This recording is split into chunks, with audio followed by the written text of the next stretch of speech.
বিরোধী দলীয় chief whip ও জাতীয় নাগরিক পার্টির আহ্বায়ক নাহিদ ইসলাম বলেছেন, সরকার যদি গণভোটের রায়ের আলোকে জুলাই সনদ বাস্তবায়ন না করে গণ আন্দোলন এবং গণ-অভ্যুত্থান পর্যন্ত যেতে আমরা বাধ্য হব। আমরা এখনো কোনো কঠোর কর্মসূচি দেইনি, হরতাল অবরোধের মতো কর্মসূচি দেইনি, কিন্তু যে কোনো সময় আমাদের সেই ধরনের কর্মসূচি দেওয়ার প্রস্তুতি রয়েছে। সমাবেশে প্রধান অতিথি হিসেবে বক্তব্য দেন বিরোধী দলীয় নেতা ও জামায়াতে ইসলামীর আমির ডক্টর শফিকুর রহমান।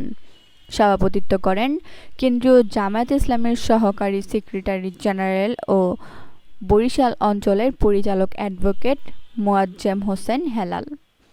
নাহিদ ইসলাম বলেন, আমরা বাংলাদেশে এই মুহূর্তে এ ধরনের রাজনৈতিক কর্মসূচি দেওয়ার পক্ষে ছিলাম না, কিন্তু সরকার এবং প্রধানমন্ত্রী তারেক রহমান ক্রমশ পরিস্থিতিকে সেই দিকে ঠেলে নিয়ে যাচ্ছেন।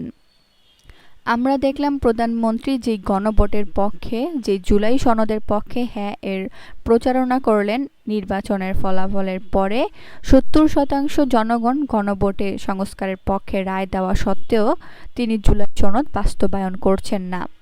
অন্যদিকে মুখে বলে যাচ্ছেন জুলাই সনদ অক্ষরে অক্ষরে বাস্তবায়ন করব।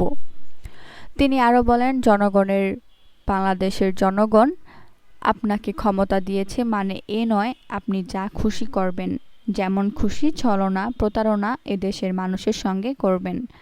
বিএনপি গত ১৬ বছর গণতন্ত্রের জন্য লড়াই করেছে, কিন্তু দুঃখের বিষয় ৫ আগস্টের পর থেকে তারা গণতন্ত্রের বিপক্ষে লড়াই করে যাচ্ছে।